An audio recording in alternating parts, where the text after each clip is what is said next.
मौलाना ईसा बंदे इलाही नक्शबंदी के बयानात सुनने के लिए अभी सब्सक्राइब करें ईसा बंदे इलाही ऑफिशियल।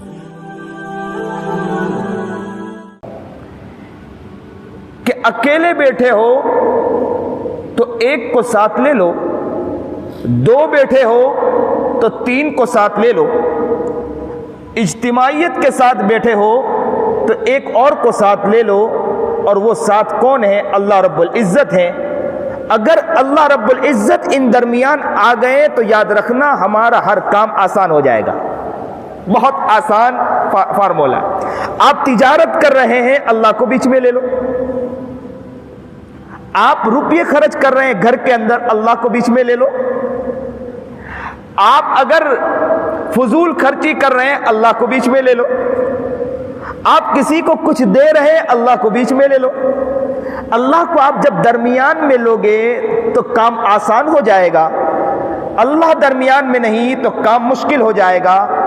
एक इंसान मजमे के अंदर बैठा है और एक इंसान तन्हाई में बैठा है, लेकिन तन्हा बैठे रहने वाला इंसान अगर उसके दरमियान अल्लाह नहीं है तो वो भी गुनाहों में मुब्तला हो सकता है।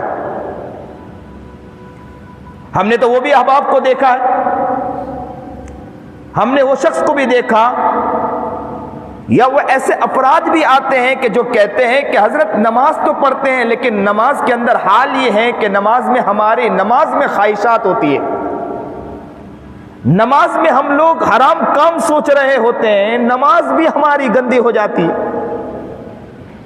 मसला सिर्फ इतना है कि हम अल्लाह को बीच में नहीं ला रहे।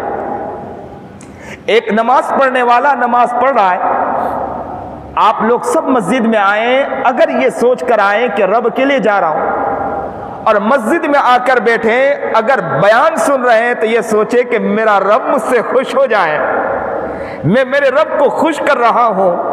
अब नमाज में कौल बांधे, आपके सामने आपका रब नजर आ जाए तो आपकी नमाज भी बेहतर, आपका मस्जिद में आना भी बेहतर, आप चल कर आ रहे हैं वो भी आपका बेहतर, आप घूम रहे हैं ये भी बेहतर, आप दोस्त के साथ हैं वो भी बेहतर, आप कारोबार में हैं तो वो भी बेहतर, आप तिजारत में हैं वो भी बेहतर, आप गाड़ी चला रहे हैं वो भी बेहतर। इसलिए कि आपके साथ आपका रब आ चुका है। जिसके साथ रब आ गया हर काम आसान हो गया।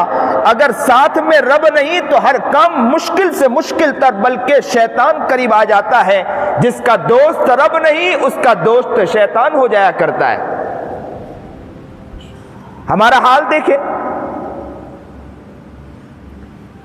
यह आजिज बात कर रहा है गोल्डन फार्म के अंदर बैठकर, अल्लाह से दुआ करता हूं कि अल्लाह करे कि हमारी जिंदगी भी गोल्डन बन जाए। अगर जिंदगी गोल्डन हो गई तो हम कामयाब हैं, वरना जिंदगी गोल्डन नहीं है तो बड़े से बड़ा घर भी बना लें, बड़े से बड़ा मकान भी बना लें तो छोटी सी कब्र है उसके अंदर जाकर सोना है, वहां हकीकत खुल जाएगी। मन रब्बु का पूछा जाएगा, हकीकत खुल जाएगी। वहां मादीनों का पूछा जाएगा, हकीकत खुल जाएगी। हर चीज वहां खुल जाएगी, हर हकीकत वहां खुल जाएगी। कामयाब इंसान वो है कि इंसान ये समझ लें कि मैं जिंदगी जो गुजार रहा हूं, जिंदगी के दरमियान में रब को लेकर आऊं। अगर जिंदगी में रब आ गया तो कामयाब।